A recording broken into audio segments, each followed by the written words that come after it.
mismo witness po ako doon na talagang hirap ng sitwasyon. June 29 po yung nangyari na madaling araw, yung flash floods, at marami pong namatay, no, 28 to 31. At after a day, July 1, may schedule po yung sheriff na paalisin yung mga informal settlers na wala pang malilipatan. Ang maalala ko lang po na nakiusap si then Mayor Sara na kung pwedeng ipagpaliban muna ng ilang oras o araw yung pag demolish po sa mga illegal or informal settlers na walang malilipatan.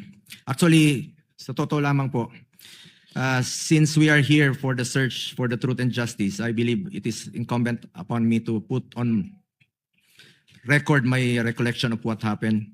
Yun po yung maalala ko. Sabi ko nga na may pulisya po yung syudad noon na kung walang malilipatan yung mga informal settlers ay huwag munang paalisin. Kawawa po yung mga kababayan nating mahirap na wala pong malilipatan. Yun po ang konteksto ng nangyari.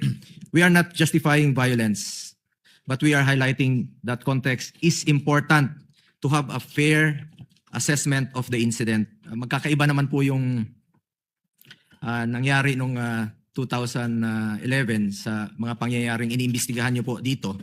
In fact, not just this incident, in our search for the truth, importante alamin natin ang dahilan at konteksto ng mga pangyayari upang maging patas, objective at makatarungan ang ating pagsusuri. Yun lamang po. Ubus na yung oras ko. Last 2 minutes na po. Thank you, Mr. Senator President. Judge. Thank you, Mr. Presiding Officer. Salamat po. Tapos na ba yung oras ko? Sabi ni Anika, tapos na daw. Pagtabla yun sa basketball po, pagtabla sa last 2 minutes. May extension na 5 minutes po. Thank you, second round. Thank you, Senator Judge. Go. Senator Judge Ontiveros is recognized. You may proceed, ma'am, when you're ready. You have 2 minutes as well. Salamat, Mr. Presiding Officer. Mr. Witness, nabanggit po kanina ang political speech at pag-express ng dissent sa gobyerno. Bilang abogado at public servant, kailan po sa tingin ninyo lumalampas sa kritisismo at nagiging national security concern? Ang isa pong kritisismo ay lumalagpas na sa yung kalayaang magsalita kung meron na po tayong nalalagpasan at nababiolate na batas at lalong-lalo na po kung ito ay maghahantong sa kaguluhan at makukompromiso po ang ating national security. If our national security will be under attack, malaki po itong problema. So kung may kritisismo pero meron din pong potensyal na lumikha ng kaguluhan o gawing insecure ang national security, lumalampas na po sa kritisismo, nagiging concern of national security ayon sa tingin po ninyo. Tama po, binabantayan na po natin yan ng masusi at mas malapit na pagbabantay. Alright, salamat po. Ibang paksa naman po, Mr. Witness, sa lahat po ba ng sitwasyon kung saan nag-iba ang testimonya ng isang witness, masasabi po bang wala ng katotohanan yung pahayag nila? Ang testimonya po na paiba-iba ay dyan po pumapasok yung intervention ng korte na nakikinig kung anong testimonya ang dapat pakinggan. At titingnan po dyan ano ba ang circumstances, bakit may ganong testimonya, bakit nagbago, at eventually kung ano po yung talagang nilagdaan at kinilala, ay importante po yun. Speaking of yung circumstances, meron po bang mga valid reasons o meron po bang mga dahilan kung bakit nag-iiba ang testimonya sa karanasan at obserbasyon nyo? Marami po. Marami pong may pagbabanta sa buhay ng tumitistigo o sa kanyang pamilya o sa kanyang katatayuan. Maaari din po na dahil may konsiderasyon na pinansyal ay pwedeng magbagong testimonya. At meron pa po siguro na tinitingnan din kung napasasakripisyo ang kanyang pagkatao, hindi naman yung banta sa buhay niya, kundi sa pagkakakulong or kung ano man, or meron pong taong gusto pong pagbigyan sa kanyang pagtistigo. So bagamat syempre naman po naghihigpit ang korte sa mga usapin ng katotohanan at standards ng katotohanan, ay hindi po masasabi sa lahat ng pagkakataon na wala ng katotohanan ang isang testimonya o yun, na Tama po hindi yan. na totoo ang isang testimonya o bahagi ng isang testimonya. Tama po yan, at lalong-lalo na kung may iba pong ebidensya, whether documentary or testimonial evidence din, pwede pong ibangga doon sa testimonyang sinabi para ma-attain po at makita kung kailangang tanggapin o paniwalaan ng testimonyang sinasabi po ng isang tao.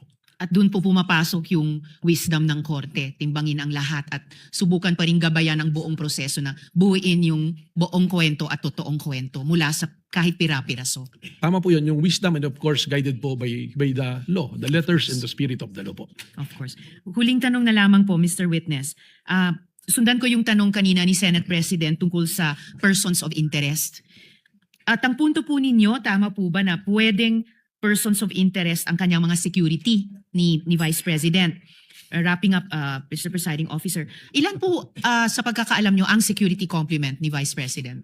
Hindi ko po ako sigurado sa eksaktong numero but what I've seen from the news before it's 750 and it's reduced to 300 plus po.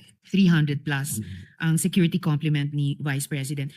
Iyon po ba ay kinonsidera ng NBI sa pag-characterize ng mga utterances ni VP bilang lampas sa kritisismo at papunta na or ganap na concern sa national security? Ibabalik ko po ron sa ginamit namin po na 5 standards na ginagamit po ng Secret Service ng Amerika in National Threat Assessment, yung po tinatawag na Protective Intelligence Threat Assessment Methodology po.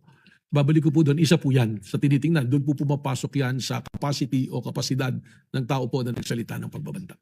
Okay, so yung fact na may higit 300 security complement ay iniugnay nyo dun sa isang standard ng capacity. Tama po. Alright, salamat po Mr. Witness. Salamat Mr. Thank Presiding you, Senator Officer. Judge Montiveros. If there are no other Senator Judges, the Chair will have a brief. Senator Judge Pia Cayetano is recognized for her interjection. You may proceed, ma'am, when you're ready. You have 2 minutes. I believe this is a continuation of the ladies' interjection yesterday. Thereafter, Senator Judge Alan Cayetano.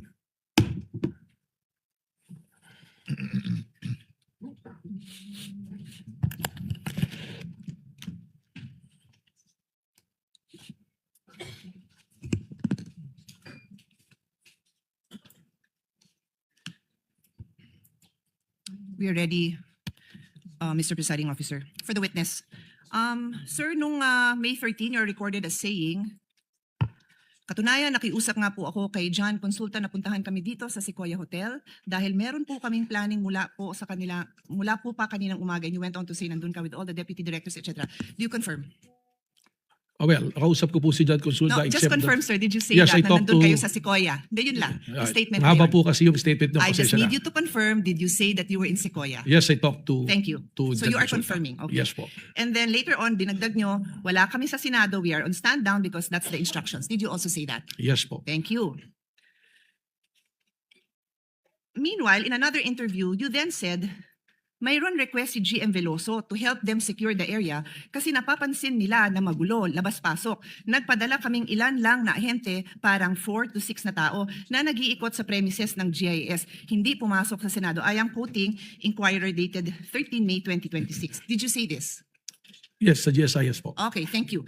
So, I ask now for the kind indulgence. May papa-flash lang ako. It's just a photo, dear colleagues, both parties. Paki-flash lang. So sabi nyo nasa